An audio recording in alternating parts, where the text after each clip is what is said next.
कैसे सच्चे भक्त मोहन के घर पधारे स्वयं भोलेनाथ और माता पार्वती। प्राचीन काल की बात है। भारतवर्ष के मध्य भाग में एक छोटा सा गांव बसा था, जहां चारों ओर हरियाली फैली रहती थी। खेतों में लहलहाती फसलें, तालाब में खिले कमल और गांव के बीचों बीच स्थित प्राचीन शिव मंदिर उस भूमि को पवित्र बनाते थे। उसी गांव में मोहन नाम का एक साधारण किसान रहता था। उसका जीवन अत्यंत गरीब था। मिट्टी की झोपड़ी, साधारण वस्त्र और अल्प भोजन ही उसके परिवार का सहारा था। किंतु उसके हृदय में एक अनमोल खजाना था, भगवान शंकर के प्रति अटूट भक्ति। मोहन प्रतिदिन सूर्योदय से पूर्व उठकर स्नान करता और मंदिर जाकर शिवलिंग पर बेलपत्र, धतूरा और शुद्ध दूध अर्पित करता। किंतु उसकी भक्ति की विशेषता ये थी कि वह दूध में कभी पानी नहीं मिलाता था। गांव वाले कई बार उससे कहते, मोहन तुम गरीब हो, इतना शुद्ध दूध क्यों चढ़ाते हो? थोड़ा पानी मिलाकर भी तो काम चल सकता है। इस पर मोहन विनम्रता से उत्तर देता, जैसे मैं अपने बच्चों को पानी मिला दूध नहीं देता, वैसे ही अपने भगवान को कैसे दूं? यदि पूजा करनी है तो वह निष्कपट और शुद्ध होनी चाहिए। गांव के धनी लोग भव्य आयोजन करते, सोने चांदी के पात्रों से जलाभिषेक करते, पर मोहन के लिए उसकी छोटी सी पूजा ही सबसे बड़ी थी। वह मानता था कि भगवान उसके हृदय को देखते हैं, न कि पूजा के साधनों को। धीरे धीरे उसकी भक्ति की चर्चा देवलोक तक पहुंची। एक दिन कैलाश पर्वत पर माता पार्वती ने भगवान शंकर से कहा, नाथ, एक भक्त है मोहन। वह प्रतिदिन आपको शुद्ध दूध चढ़ाता है। उसका हृदय निष्कपट है। क्या आप उसकी भक्ति की परीक्षा नहीं लेना चाहेंगे? भगवान शंकर मुस्कुराए और बोले, देवी, अवश्य। सच्चे भक्त की परीक्षा ही उसकी भक्ति की परख है। चलो आज हम पृथ्वी पर चलते हैं। तब दोनों सेठ और सेठानी का रूप धारण कर पृथ्वी पर उतरे और संध्या समय गांव पहुंचे। धनी लोगों ने उन्हें देखकर संकोच किया और किसी ने भी अपने घर आने का आमंत्रण नहीं दिया। उसी समय मोहन खेत से लौट रहा था। उसने उन अजनबी अतिथियों को देखा और तुरंत हाथ जोड़कर बोला, आप मेरे घर पधारिए, यही मेरा सौभाग्य होगा। मोहन उन्हें अपनी झोपड़ी में ले गया। घर साधारण था, पर आंगन में तुलसी का पौधा और पवित्र वातावरण था। उसकी पत्नी ने अतिथियों के लिए सादा भोजन बनाया, रोटियां, दाल, थोड़ी सी सब्जी। मोहन ने स्वयं कुएं से जल लाकर उनके चरण धोए और विनम्रता से निवेदन किया, महाराज, कृपया भोजन स्वीकार कीजिए।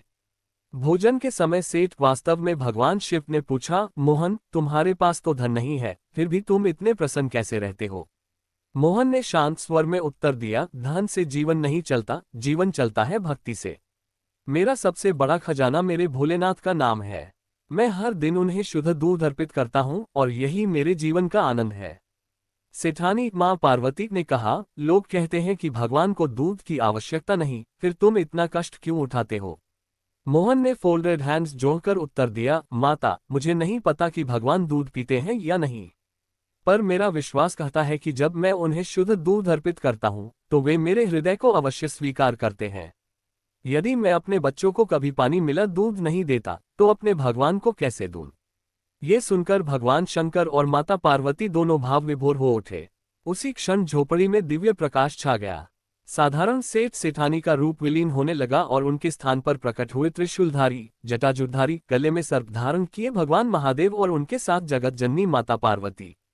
मोहन ये दृश्य देखकर भूमि पर गिर पड़ा और आंसुओं से कहने लगा, भोलेनाथ, मैं तो आपको पहचान ही नहीं पाया। आप मेरे घर पधारे, यही मेरे जीवन का सबसे बड़ा सौभाग्य है। भगवान शिव ने उसे उठाया और कहा, वत्स, तुम क्यों भयभीत होते हो? हम तुम्हारे प्रेम से बंधकर ही यहाँ आए हैं। तुम्हारी निष्कपट भक्ति ने हमें प्रसन्न कर दिया। माता पार्वती ने मोहन के सिर पर हाथ रखकर कहा, बेटा, आज से तुम्हारे घर में कभी दरिद्रता नहीं रहेगी। तुम्हारा परिवार सदा सुखी रहेगा। तुम्हारी यह झोपड़ी हमारे लिए महलों से भी बढ़कर है, क्योंकि इसमें प्रेम और श्रद्धा का वास है। भगवान शंकर ने आशीर्वाद दिया, मोहन, आज से तुम्हारा नाम उन भक्तों में अमर होगा जिन्होंने भक्ति का सच्चा अर्थ समझाया। लोग जानेंगे कि भगवान को सोना चांदी, भव्य आयोजन नहीं चाहिए, उन्हें चाहिए केवल शुद्ध हृदय और सच्चा समर्पण।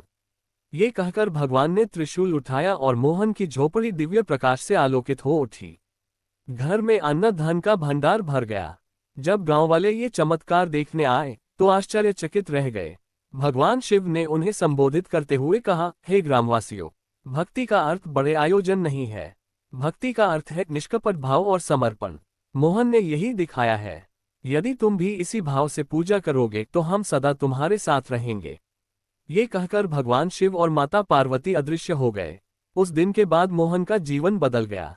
उसके घर में कभी अभाव नहीं रहा, परंतु उसने अपनी भक्ति में कोई परिवर्तन नहीं किया। वह प्रतिदिन शुद्ध दूध और बेलपत्र चढ़ाता रहा। अब गांव वाले भी उससे प्रेरित होकर भक्ति करने लगे। धीरे धीरे पूरा गांव बदल गया। लोग समझ गए कि भगवान केवल प्रेम और निष्ठा के भूखे हैं। समय बीतने पर मोहन का नाम दूर दूर तक फैल गया। संत और साधु उसकी कथा सुनाकर लोगों को भक्ति का मार्ग दिखाने लगे। मोहन स्वयं विनम्रता से कहता, ये सब भोलेनाथ की कृपा है, मैं तो केवल उनका सेवक हूँ। अंततः उसकी भक्ति का स्वरूप समाज में प्रकाश स्तंभ बन गया।